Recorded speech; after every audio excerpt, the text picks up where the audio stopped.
Tercera conferencia, ¿qué es el cuidado paliativo? El enfermo, su familia y su entorno. Cada caso es distinto y el médico, ¿qué puede hacer? Su juramento hipocrático le lleva a hacer cuanto en sus manos está para preservar la salud y vida del paciente.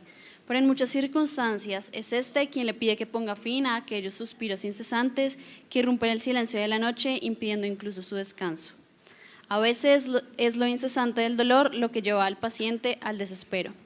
Ora un profundo miedo que se implanta hasta la médula de aquel que se ha enterado que su muerte se avecina. Cada decisión es compleja y la responsabilidad de acción se hace viva al encontrarse cara a cara con su paciente. Sin embargo, qué gran obra es acompañar a los hombres en los últimos momentos de su vida.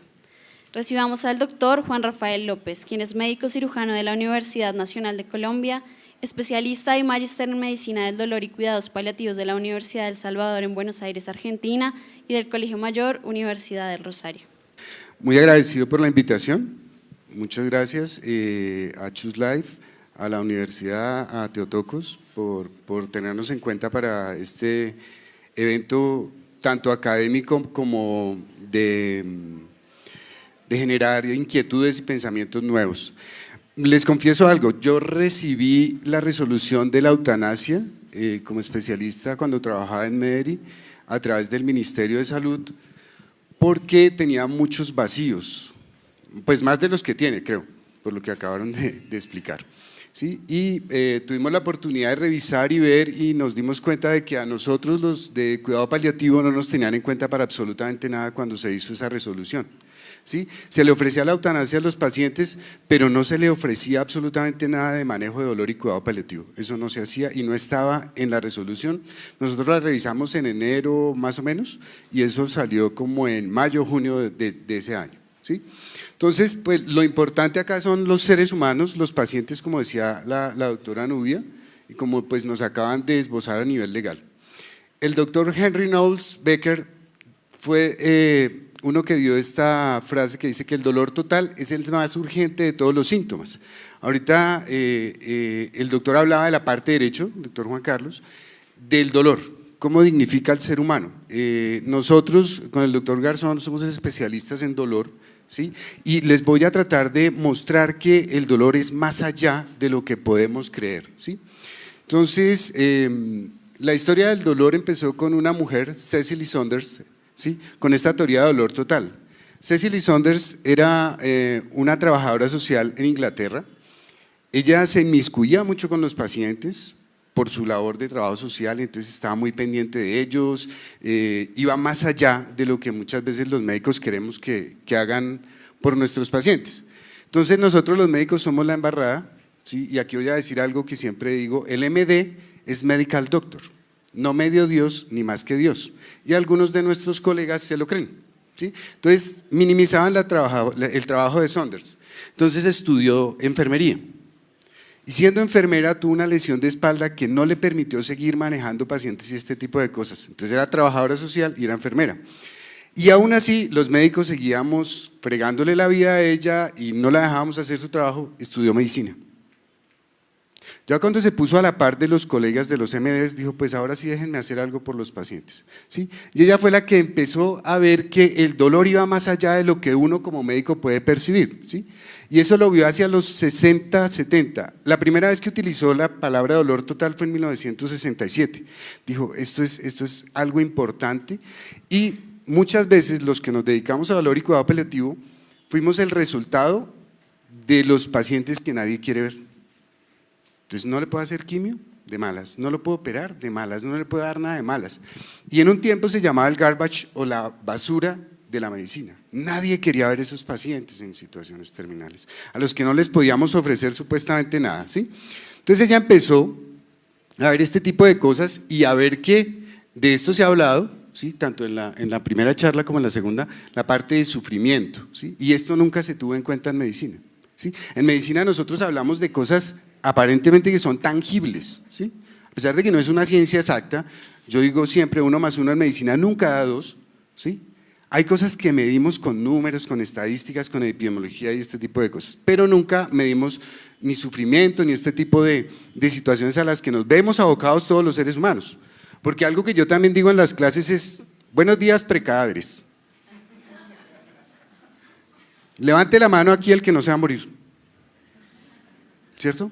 Todos somos precadáveres y todos vamos a tener dolor, y sígale cantando a la nena porque la musicoterapia disminuye el dolor, ¿sí?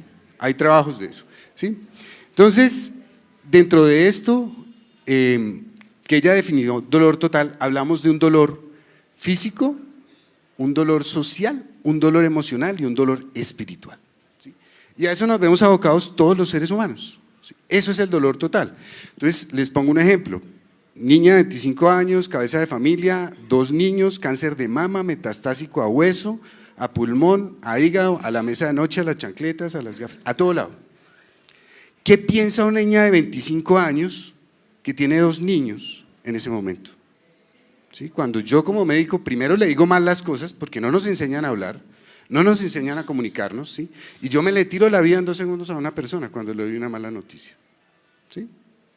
Entonces, ese dolor que ella siente no es solo la parte de las metástasis óseas que tiene, sino está pensando en sus hijos, qué va a hacer de sus hijos, quién los va a mantener, el arriendo, la cuota de la casa, lo que sea, ¿sí? Cuando ella se muera, ¿sí? ¿Quién va a quedar con sus hijos? Porque el papá es un irresponsable que se fue a aventurar a otro país buscando un mejor futuro para sus hijos y nunca volvió.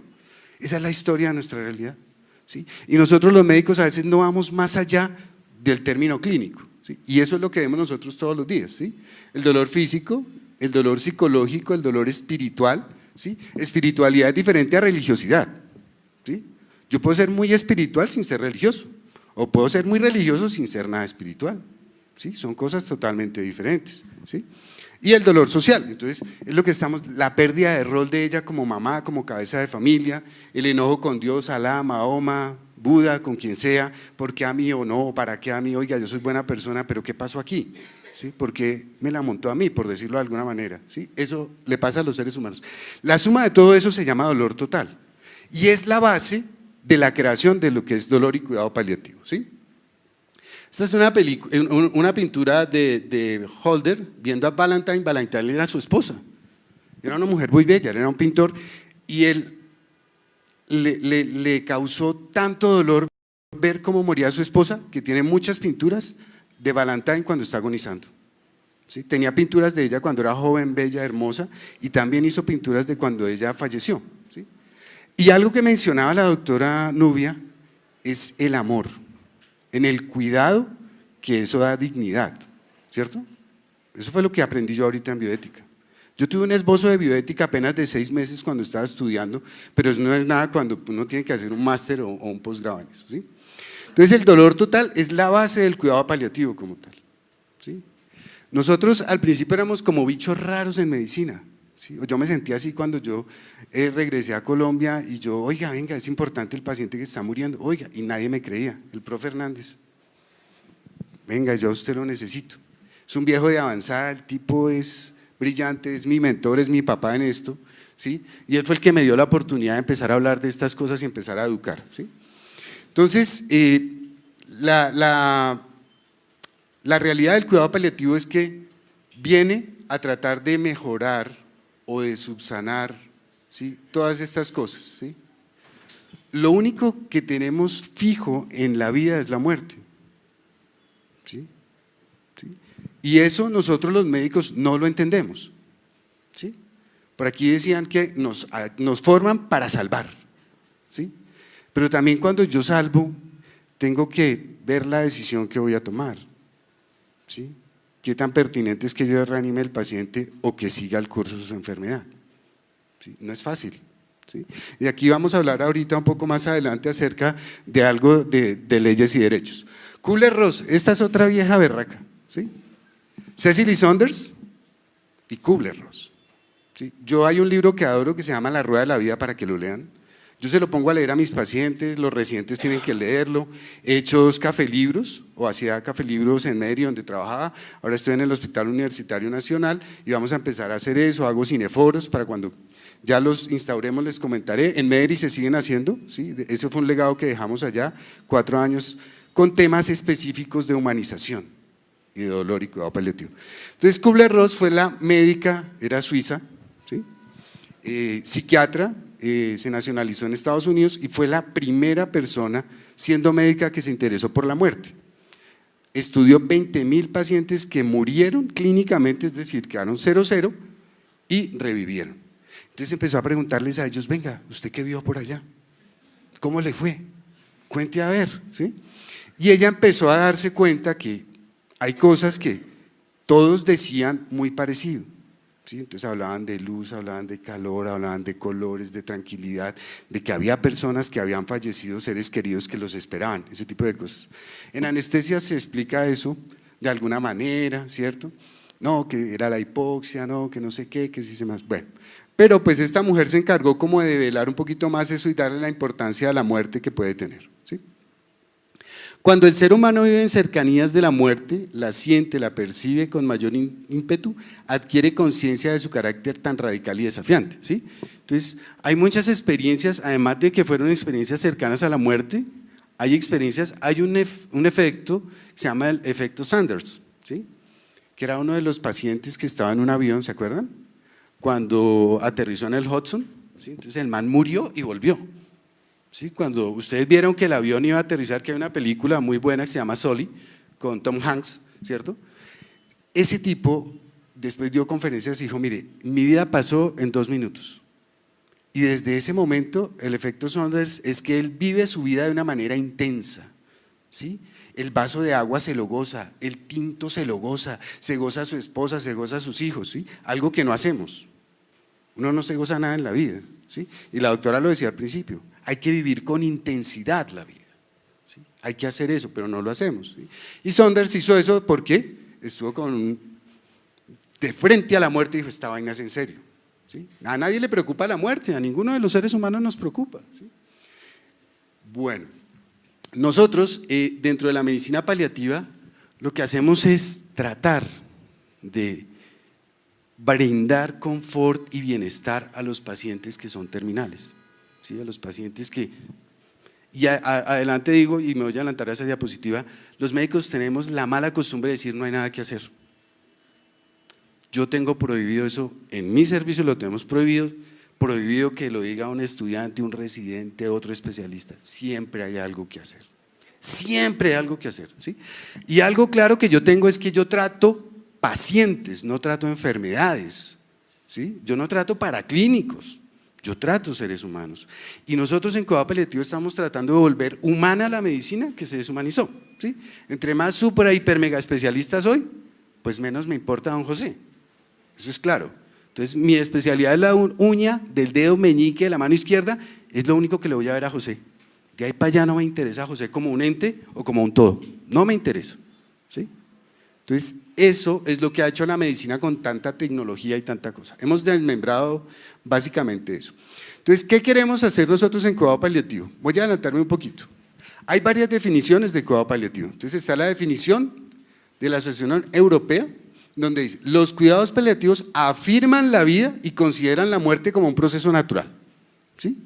Es algo que los médicos no entendemos. No aceleran ni retrasan este fenómeno que es la muerte, ¿sí? Ante cualquier circunstancia. Se administran para mantener mejor calidad de vida, ¿sí? Hasta la muerte, la mejor calidad de vida posible hasta la muerte. ¿Listo? Esta es la definición de la Sociedad Americana de Cáncer.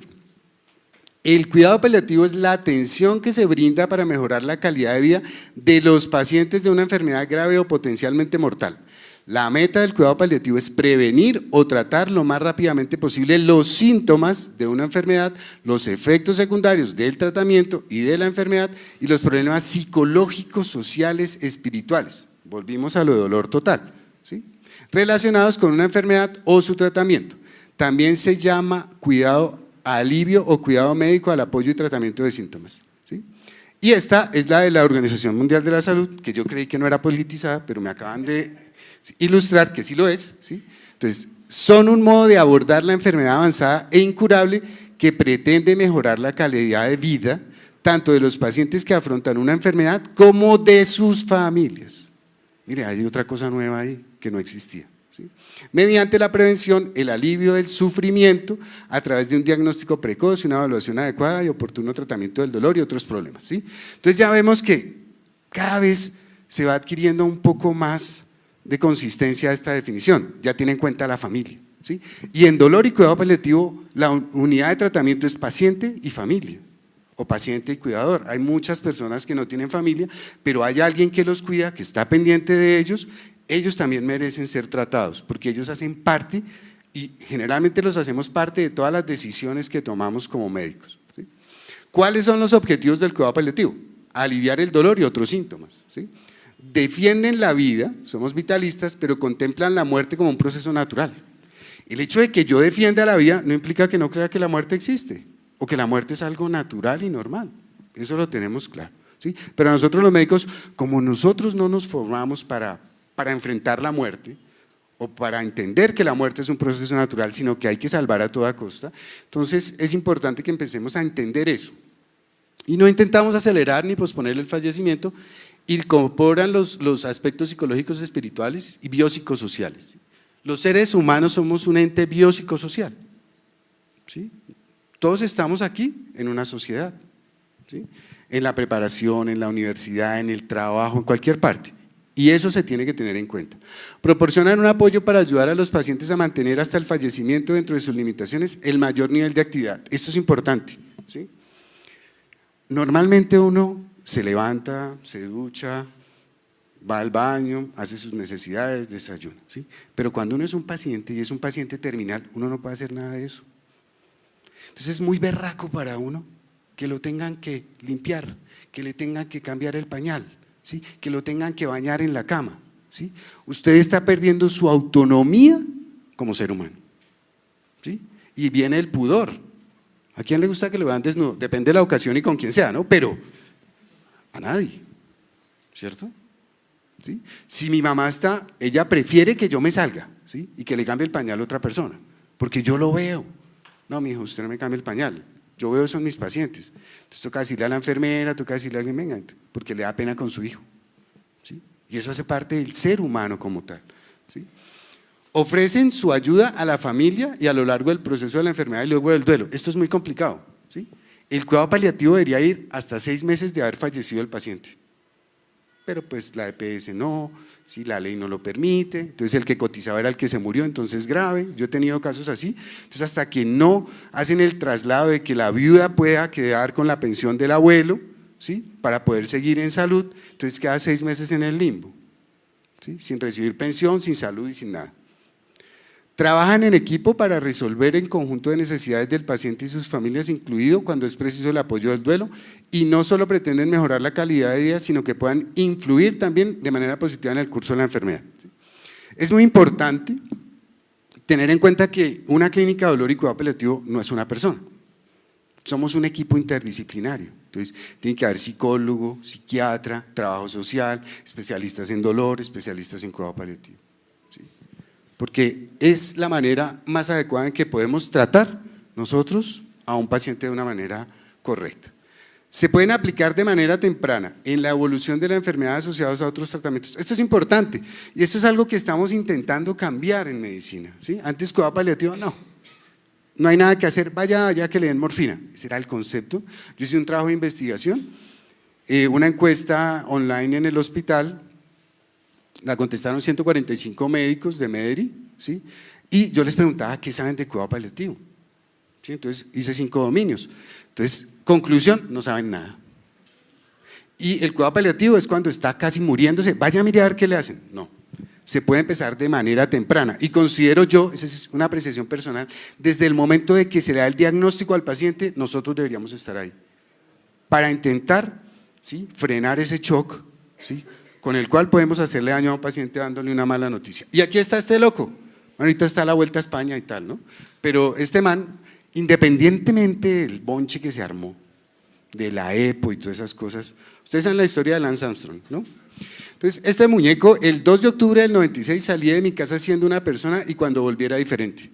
Este man todos los días, un berraco, entrenaba bicicleta en Austin, Texas, allá, durísimo. Tenía un dolor testicular y él creía que era por el galápago, por estar dándole a la cicla todo el tiempo, ¿sí? Nunca le puso cuidado, hasta un día que se está bañando los dientes, tose y escupe sangre. ¡Jue madre! ¿Qué pasó? Pin, al médico, llegó al médico, metástasis pulmonares. estaba llenito, metástasis cerebrales, ¿sí? Un cáncer de testículo tenía este man.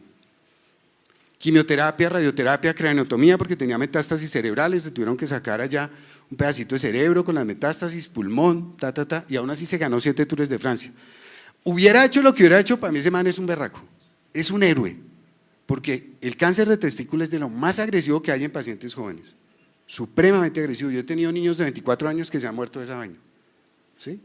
Y este loco lo superó y fuera de eso se montó en una cicla y se ganó 7 vueltas a España, que es el top del ciclismo, ¿no? El Tour de Francia, perdón, ¿sí? El maillot amarillo, es complicado, pero el problema es este, salió de su casa siendo una persona y cuando llegó era otra, ¿sí? Se le cambió la vida en 2 segundos, ¿sí? Y nosotros los médicos nos encargamos de que eso no se haga bien. Entonces, ¿a qué tiene miedo el paciente cuando se enfrenta a esta situación? A lo desconocido, a la soledad, a la angustia, a la pérdida del cuerpo, a perder el autocontrol, al dolor, al sufrimiento, a la pérdida de identidad, ¿sí? Ahora, bueno, en cáncer de mama es un poco diferente la cosa. Antes era mastectomía radical total. ¿Alguien ha visto una señora mastectomizada? ¿Sí? ¿Alguien ha visto? ¿No? ¿Sí? ¿Cómo se ve? ¿Pero es agradable a la vista? Cuando usted tiene una imagen de la mujer, ¿sí? No. Y más cuando era radical y usted tenía que quitar los músculos que daban las costillitas forradas, ¿cierto, doctor, que es cirujano? ¿Sí? Eso es pérdida de identidad, pérdida de autonomía, ¿sí? Los senos hacen parte de la sexualidad, la feminidad y la maternidad, ¿sí? Y los médicos no pensamos en esas cosas, ¿sí? Entonces, pierde su identidad, su imagen corporal, ¿sí? La colostomía, ¿sí? De pronto a uno de hombre, vaya y venga, pero una mujer con colostomía es otro cuento. El derrier también hace parte de la sensualidad, la feminidad y todo eso, y tener una bolsa acá es complicado, ¿sí? Pero es muchas veces las maneras como podemos ayudar a salvar a los pacientes, ¿sí? Dentro de esto, nosotros los médicos nos hemos encargado, porque yo no recibí clases de comunicación en la universidad, aquí veo que hay periodismo y comunicación social, sería bueno que eso se implantara en todas las cátedras de medicina del país, porque nosotros estamos comunicando siempre y generalmente comunicamos malas noticias, y una mala noticia no es exclusivamente que tiene cáncer y se va a morir, ¿no? Es la abuelita que está esperando el trasplante de cadera, ¿sí? Porque ya no puede subir su escalerita y resulta que tiene un EPOC, tiene una fracción de eyección, o sea, los pulmones mal, el corazón mal, para que me entiendan, y no se puede operar. Eso es una mala noticia. Ella está esperando con ansias su trasplante de cadera y no se puede, ¿sí? Y no lo sabemos decir. ¿Qué pasó en la comunicación? En el 61 al 88% de los médicos no le decían nada al paciente, o sea, uno se podía estar muriendo y ni idea, ¿sí? 88%. En el 82, o sea, 20 años después, el 96% de los pacientes, oiga, yo soy importante, dígame qué tengo, más o menos, ¿sí? En el 85% de los casos de mal pronóstico, desearían saber cuánto es el tiempo de vida que tienen, pero pues eso es muy difícil de decir, ¿sí? En el 2004, en el 81% de las pacientes que quieren conocer su diagnóstico, ¿sí? Si realmente tienen sospecha de que tienen cáncer, yo quiero saber qué tengo y a qué me voy a enfrentar, ¿sí? El 9.6 manifiestan que ocultarían a sus familiares un diagnóstico de cáncer, eso se llama conspiración de silencio o círculo de silencio. Y en el 2013 en Alemania el 86% de los pacientes no le interesa el pronóstico exacto, sino cómo va a afectar su vida diaria. Mire toda la dinámica que ha tenido este tipo de cosas, ¿sí? En más o menos 60 años hubo un cambio de quedarse uno callado y no decir nada, quiero saber cómo me va a ir, ¿sí? Y en qué condiciones voy a estar. Sí, el dolor, según la definición de la IAS del 76, era esto, una experiencia sensorial, emocional y desagradable que resulta de un daño tisular, puede ser actual o potencial, que se describe en términos de ese daño, ¿sí? Y aquí pues no se excluían las personas con limitaciones mentales por alteración de conciencia, ancianos o sordomudos o niños, ¿sí? Entonces nosotros hemos intentado implementar el dolor como un quinto signo vital, entonces uno, tensión arterial, frecuencia cardíaca, frecuencia respiratoria, temperatura y dolor, ¿sí? El dolor es inherente al ser humano, el dolor es un mecanismo de protección, ¿sí? Si uno se quema, ¿uno qué hace? Quita la mano inmediatamente, ¿no? Uno va a ser tan tonto de seguir ahí quemándose, ¿no? Es un mecanismo de defensa, en donde nos indica que algo está mal, ¿sí? Por eso retiramos, ¿sí? Entonces, nosotros, ¿sí? Ya se implementó como un quinto signo vital y fue declarado como un derecho humano fundamental. ¿Sí? ¿Antier qué fecha fue? 11, el 9/11, ¿cierto? Cuando fue declarado o se iba a declarar como derecho humano fundamental, ¿sí? Y aquí voy a adelantarme un poquito, el doctor Eduardo Ibarra, ¿sí? Fue uno de los primeros que dijo, oiga, esto es importante. Y tristemente se dio cuenta de eso en Colombia, este no es colombiano, es dominicano, trabaja en México, es anestesiólogo. Y vino aquí a Colombia y vio cómo muere la gente con ese dolor en La Guajira y dijo, esto no puede pasar en el mundo, o sea, es imposible. Entonces, él empezó una cruzada para declarar el dolor como un derecho humano fundamental. Y vino las Torres Gemelas. Entonces, en ese momento la ONU y todos los gobiernos se enfrascaron en la lucha contra el terrorismo y esto quedó perdido. Hasta el 2010 en Montreal y se ratificó en el 2013. ¿Sí? Eric Cassel dice, el médico pocas veces cura, algunas veces alivia, pero siempre debe consolar. ¿Sí? Pero a nosotros nadie nos enseñó eso. Pero mire, el loco ya tiene sus años, o ya tenía sus años, ¿sí? Y en la medida en que uno va ganando experiencia, se va dando cuenta que esto es muy importante. ¿Sí? Yo diría que los médicos no curamos, eso no es Eric Cassel, sino Juan Rafael López. Los médicos tratamos y controlamos. ¿Sí? Yo creo que si uno curase seríamos inmortales. ¿Sí? Esa es mi apreciación. ¿Sí? Entonces, esta fue la última definición en el 2016 que se hizo una modificación, dice, el dolor es una experiencia angustiosa, esa palabra no estaba en la definición de dolor, asociada a un daño tisural real o potencial con componentes sensoriales, emocionales, cognitivos y sociales. O sea, ya está implementando que es un todo el dolor, ¿sí? No es solo un síntoma. ¿Sí? El dolor puede ser un signo, puede ser un síntoma o puede ser una enfermedad. El dolor crónico es una enfermedad. O sea, vivir con dolor no es agradable para nadie, a pesar de que genere dignificación. Entonces, esto es lo que muchas veces los médicos no vemos. Entonces, con el médico no podía hablar de lo que me preocupaba, no le interesaban las cuestiones relativas a mi vida, lo que yo creía, lo que me estaba pasando, no pensaba en mí fuera de un cuadro, de unos parámetros de un cuadro clínico. ¿Sí? Y eso es lo que nos pasa a los médicos. ¿Sí? Estos dos locos son anestesiólogos y me encantaron estas frases. Entonces dice, una vida no es un registro de una historia clínica, es clave escuchar lo que el paciente tiene que decir y a nosotros nos se olvidó escuchar. En dolor y cuidado paliativo hablamos de escucha activa. Yo me puedo durar 1 hora y media con un paciente escuchando sus necesidades, porque es que si yo no sé lo que el paciente necesita, pues cómo voy a pretender hacer un diagnóstico y plantear un tratamiento. No hay ningún paciente en los textos médicos, hay órganos, células, enfermedades, drogas, tratamientos, pero no hay pacientes. Entonces cuando uno se enfrenta a los pacientes, ¿sí? Es cuando se da uno cuenta de estas cosas. Voy a adelantar un poquito, los síntomas más frecuentes en cuidado paliativo, debilidad, anorexia, pérdida de peso, dolor, ansiedad y depresión. ¿Sí? Entonces, 18 millones de pacientes en el mundo sufren dolor debido a cáncer, probablemente un poco más. ¿Sí? Es bastante. ¿Sí? Dentro de estos, en cabeza y cuello del 67 al 91, próstata del 56 al 94, genitourinario 58 a 90, seno 40 a 89, páncreas 72 a 85. Ya hay unos cánceres que duelen más que otros, ¿sí? Y son más difíciles de tratar a veces. Tiene un impacto sobre la calidad de vida y es un efecto devastador en el paciente terminal. El 40% de los pacientes pueden presentar dolor al inicio de su enfermedad, del 70 al 80% en la etapa final, 59% en el tratamiento activo y todos implican dolor total y 33% que sobreviven a cáncer pueden tener dolor el resto de la vida. O sea, 3 de 10 que sobrevivan con dolor. ¿Sí? Entonces, a veces uno pensaría, ¿cómo para qué sobreviví? ¿Sí? Entonces, dentro de esto voy a adelantarme un poquito, ¿sí? Aquí hay algo que pues no soy experto, pero me tocó leer estas vainas porque es lo que compete a lo mío, que es la ley cáncer, la 1384 del 19 de abril del 2010, que es la ley Sandra Ceballos. ¿Saben quién era Sandra Ceballos? Yo me imagino que sí, muchos de acá saben, ¿no? ¿Sí? Esta señora, senadora de la República, 2 veces, murió de cáncer de seno vuelta, un 8, con síntomas no controlados. Dijo, no puede ser posible que esto que me pase a mí como senadora de la República, ¿sí? ¿Qué le pasa a los demás mortales, por decirlo de alguna manera? Entonces su legado fue la ley de cáncer, en donde en pocas palabras lo que dice es que el paciente tiene que acceder rápida, eficazmente tanto al diagnóstico como al tratamiento. Eso quedó en el papel porque eso no se cumple. ¿Sí?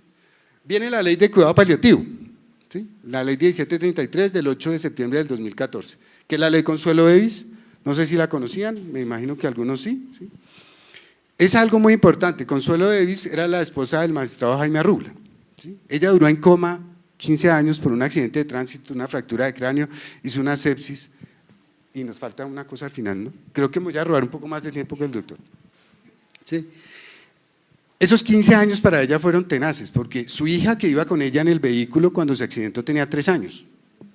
¿Sí? El hijo mayor era adolescente, tenía 15, 16 años, más o menos, y para uno hijo de 3 años, ver a su mamá en una cama con tubos, mangueras por todo lado, yo no sé qué imagen de mamá tiene la nena. Cuando la señora muere, la nena tiene 18 años, ¿sí? Y cuando ella muere, su hijo es un adulto de 30, ¿sí? Lo único que me acuerdo que Jaime Arrubla dijo en el congreso que abrió, nosotros hacíamos un congreso de dolor y cuidado paliativo todos los años, él abrió nuestro tercer congreso, dijo, a mí me preocupaba algo, porque fue presidente de la Corte Suprema, y me quedó sonando eso el resto de mi vida. Yo no sabía mi estado civil, si era soltero, casado, separado o viudo, porque si yo no sabía si mi esposa estaba o no estaba, ¿sí? Y fue un dolor para él, y por eso tuvo la iniciativa de crear la ley de dolor y cuidado paliativo, básicamente, ¿sí? Y esta ley no se tuvo en cuenta para la resolución de eutanasia, que fue lo que nosotros hicimos, y esta es la resolución que ya explicó magistralmente el doctor Juan Carlos, ¿sí? Entonces, ¿qué pasa con todo esto?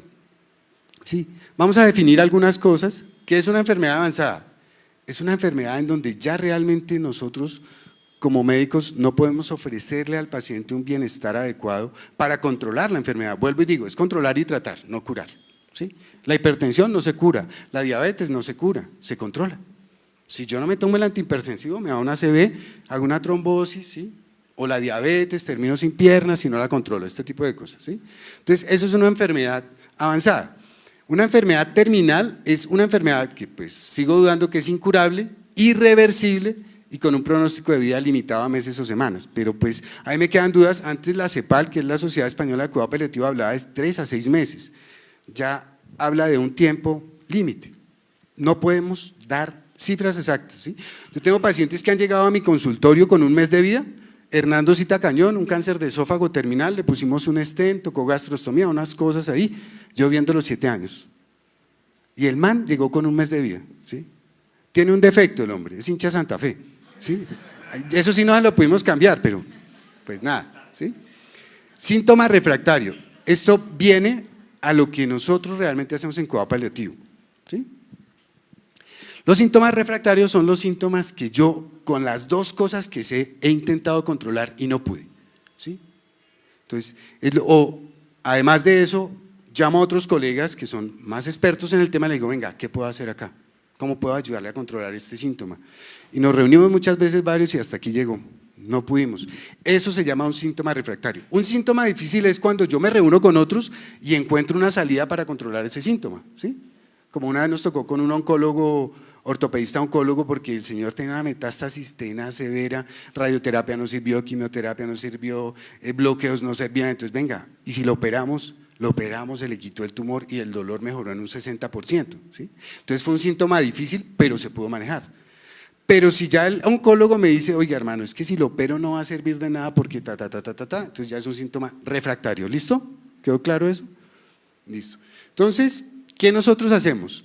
Esto es algo que nosotros le ofrecemos a los pacientes cuando están en fases de final de vida, cuando hay síntomas difíciles de controlarse, ¿sí? Como son los síntomas refractarios, y que ayuda a que el ser humano muera de una manera digna, porque muere siendo humano, por decirlo de alguna manera, ¿sí? Y es el as que tenemos bajo la manga en cuidado paliativo, básicamente. Entonces voy a adelantarme un poquito acá. Ahí discuten si es una eutanasia encubierta o no, realmente no lo es. Todos los estudios muestran, ¿sí?, que la sedación no adelanta ni retrasa el proceso de morir del ser humano. Lo único que yo hago con la sedación es controlar los síntomas que no pude controlar, que son refractarios, ¿sí?, y la enfermedad hace lo que tiene que hacer en el tiempo que tiene que hacerlo, ¿sí? Ahorita tengo una señora sedada en el hospital, Aminta Gómez, es una niña de 63 años, sobrevivió a un cáncer de mama hace 5 años, pero ahorita tiene un cáncer, un sarcoma de sacro, una cosa impresionante, la operó un amigo, se intentó hacer todo, no, ya el dolor era incontrolable, el delirio era incontrolable, entonces procedimos a sedarla, está en sedación hace algunos días, ¿sí? Y estos son increíblemente, de todos esos estudios, los síntomas que generalmente se vuelven refractarios. Pero mire, el primero es el delirio con un 57%. ¿Qué es el delirio? Es ese estado de inconsciencia en que entran los pacientes que puede ser hipoactivo o puede ser hiperactivo. Entonces es el paciente que nunca decía groserías y en ese momento se regó como una mata auyama por todo lado, ¿cierto? ¿Sí? Trató mal a la esposa que nunca le había levantado la voz. Yo tuve ese caso cuando estaba rotando en la Santa Fe, la señora salió desconsolada, ¿sí? Porque su esposo había dicho una cantidad de cosas, él estaba en delirio, porque como el riñón no le funcionaba, entonces las sustancias quieren salir por la orina, se suben a la sangre, van al cerebro y causan esas cosas. Entonces nos tocó explicarle a ella que realmente no era su esposo el que estaba haciendo eso, sino era la condición clínica que lo tenía. Es el más difícil de manejar.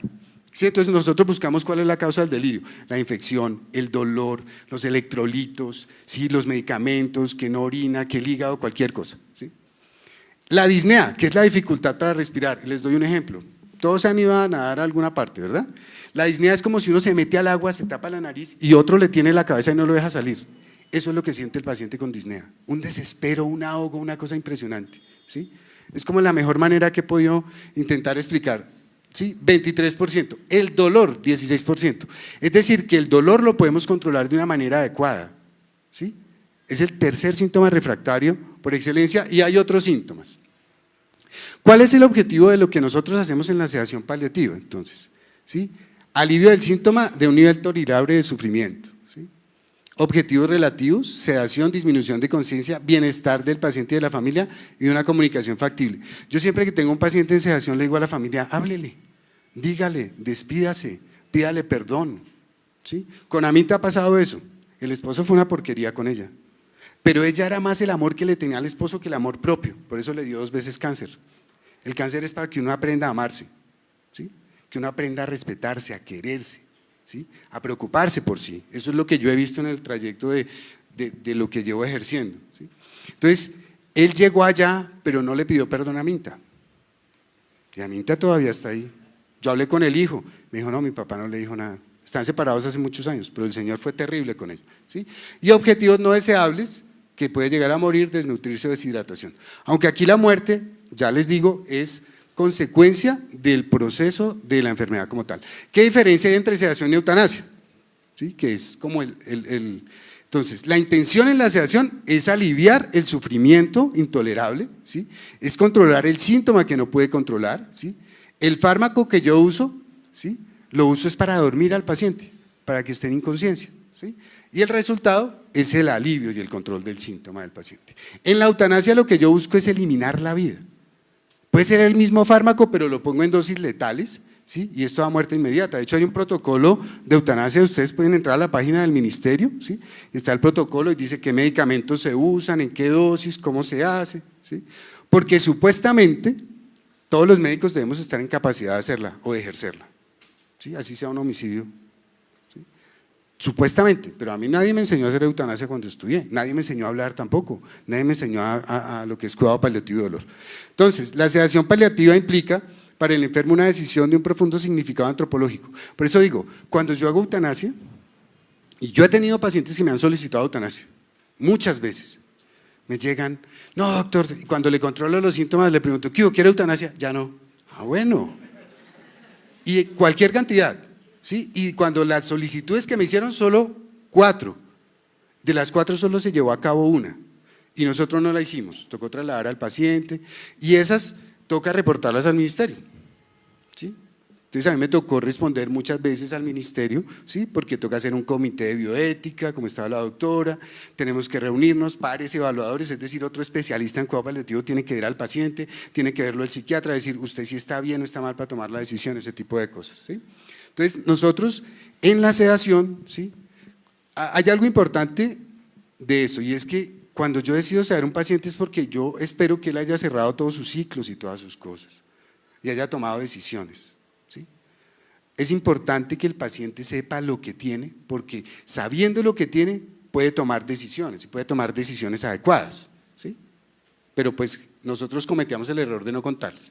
La sedación, si está bien indicada y bien efectuada, entonces ayuda a que el paciente tenga una muerte digna y no solo el paciente, para uno es muy difícil ver que su ser querido, su esposa, su papá, su mamá, su hijo, ¿sí?, esté sufriendo en una cama, ¿sí?, esté llorando, esté quejándose de dolor, ¿sí?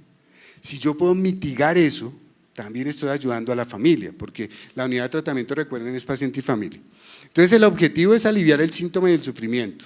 Debemos documentar que eso existe, ¿sí?, para poder llevar a cabo la sedación. Estos son unas cifras algo escalofriantes aquí de Colombia. Entonces, estos son todos los casos reportados hasta el 2012, 71.000 casos, 38.000 muertes de cáncer, ¿sí?, personas que murieron en los últimos 7 años de cáncer gástrico, la relación 2:1, 2 mujeres por un hombre entre 20 y 40 años de edad, muy jóvenes. Y cada vez estamos viendo que los pacientes más jóvenes están padeciendo cáncer, todo el tiempo, todo el tiempo. Y entre más jóvenes, les doy un secreto, el cáncer es más agresivo, ¿sí? Yo tengo un paciente, se llama Plácido, ¿sí?, me acuerdo porque me llegó a los 96 años, se le encontró un cáncer gástrico. Entonces yo participaba en la junta de tumores y yo no lo dejé operar. O sea, hablé con los cirujanos, déjelo quieto, yo me encargo del viejo, ¿sí? 101 años tiene ahora Plácido, 5 años con su cáncer. Lo tengo con goticas de morfina sublingual, un parche de Upre, ahí está comiendo y Dolex en jarabe, ¿sí? ¿Se ha deteriorado? Claro, han pasado, cuando uno tiene 96 años no es cuánto tiene 26, por una cosa, pero si el cáncer es del paciente de 26 años, créanmelo, que si lo encuentro en la etapa que le encontramos el de Plácido, el chico no dura 6 años. Entre más joven se es, el cáncer es más agresivo, porque mi respuesta inmune es agresiva al cáncer y así mismo me contamino más rápido. Entonces, por eso en los pacientes jóvenes es bastante compleja la cosa, ¿sí? Y estas son cifras, igual aquí les queda la presentación. Esto es lo del cuidado paliativo. Nosotros supuestamente, ¿sí?, entonces, para prolongar la vida y cuidado paliativo cuando ya no se puede hacer nada, supuestamente. La idea es que no, desde que se haga el diagnóstico, estemos los dos ahí. El oncólogo, el cirujano, el cuidado paliativo, ahí con el paciente y hasta, ¿sí?, terminar el duelo, que son aproximadamente 6 meses después de la muerte, ¿sí? Los cuidados paliativos se deben prestar desde el momento del diagnóstico, adaptándose a las necesidades de cada paciente.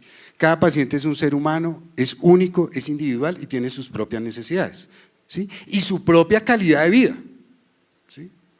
Bueno, aquí hay algunas señoras, me imagino, que ven el IF, ¿sí? En la tarde yo paso revista y cuando la abuela toteada del dolor está viendo el IF, está extasiada la señora allá, ¿sí?, está sin dolor, nada. Para ella, que le llegue la hora del IF es calidad de vida, ¿sí? Se nos acabó el mundial, la calidad de vida desmejoró, ¿sí o no? Sí, se nos fue, sí, es eso, la calidad de vida es de cada ser humano, ¿sí? ¿Sí es clara la cosa? Bueno, esto es prohibido, y no solo cáncer, no hay nada que hacer por usted. Puede ser una EPOC, una falla cardíaca, ¿sí?, puede ser secuelas de un accidente cerebrovascular, eso es prohibido y no debería estar en medicina. ¿Y qué queremos hacer nosotros? ¿Sí? ¿Y qué es lo que estamos haciendo? Por ejemplo, el doctor Garzón, yo, que estamos educando a nuevas generaciones, y el secreto de esto es educarlos bien, porque es que va a ser mi médico tratante más adelante. Si yo no le enseñé bien a este man, ¿en qué manos voy a caer? ¿Sí me explico? Entonces, pero hay que cambiarles el chip, porque ya no es solo salvar vidas, sino también ayudar a morir de una manera digna a los seres humanos. Esto es para curiosos, no sé qué tan amigos sean de Gaviria, ¿sí? De pronto me linchan acá, pero este es el último libro del loco y es un libro bueno, ¿sí? Es un libro interesante. Entonces lo leí para preparar la charla y encontré algunas cosas que me llamaron la atención. Entonces, el fanático de los viajes de Gulliver, entonces dice que es una crítica a nuestras pretensiones de prolongar artificialmente la vida y dice que sutilmente sugiere que la vida necesita de la muerte, ¿sí? Me pareció interesante pues por el tema. La excesiva medicalización de la muerte sobre la pretensión de hacer para prolongar la vida de forma absurda lo inevitable, no terminaron con Gulliver. Y es lo que hacemos los médicos ahora. La muerte es inevitable, pero hacemos y hacemos y hacemos, ¿sí? Y lo peor es que no estamos dejando que la gente muera bien. Karen Butler es una periodista de Los Ángeles, norteamericana. Entonces se encontró un tipo que preparaba cadáveres, y él lo menciona en el libro. Entonces le dice, venga, ¿y usted qué diferencia ha encontrado en lo que le llegaba antes y lo que llega ahora? Me dice, antes me llegaban como ramas secas, ¿sí? Y uno le pregunta a sus abuelos, ¿sí?, ¿de qué murió mi bisabuela? De muerte natural, mijo. Eso le decían a uno. No, eso se secó, eso ya no comía, todo acostadita, así se morían los viejos, ¿sí? Entonces, ¿ahora cómo mueren? Abotagados en la unidad de cuidado intensivo, sobrehidratados, en anasarca llamamos nosotros, con tubos, mangueras, catéteres por todo lado, ¿sí? Karen Butler, dice esto: las últimas palabras fueron por muchos años manifestación postrera de la conciencia, fueron por muchos años fuente de sabiduría de la humanidad. Ahora mueren en la UCI, intubados y no pueden hablar. Y eso es lo que vemos realmente nosotros. La tecnología prolonga la vida, pero no la dignidad, y ha transformado nuestra manera de morir, ¿sí? A más tecnología, más vida, pero ¿qué tanta dignidad le estamos dando a esa vida? ¿Sí? El encarnizamiento terapéutico, que es lo que hablábamos ahora, ¿sí? Entonces se convirtió en una norma, ¿sí? Y no en la excepción a la regla. Ahora hacemos y hacemos y hacemos y hacemos, ¿sí? ¿Y qué tan bueno es eso? En Estados Unidos el 80% de los pacientes quiere morir en la casa, pero solo el 24% lo logra. El 40% de los oncólogos en Estados Unidos, y nosotros que le comemos tanto a los gringos, ¿sí? Entonces dice, confiesa haber formulado tratamiento que no retrasaría lo inevitable. Yo también he prolongado innecesariamente la vida de mis pacientes, un médico de Harvard, ¿sí? Estamos haciendo daño, dejar el frenesí tecnológico y tener una conversación franca con los pacientes y sus familiares. Comunicación. Eso debería ser parte del ejercicio médico. Henry Match dice, es un neurocirujano, han infligido mucho dolor al intentar medidas heroicas e ignorar las necesidades humanas del paciente, ¿sí? Y la medicalización de la muerte, ¿sí? Es una tendencia global. Listo, yo creo que dejamos aquí.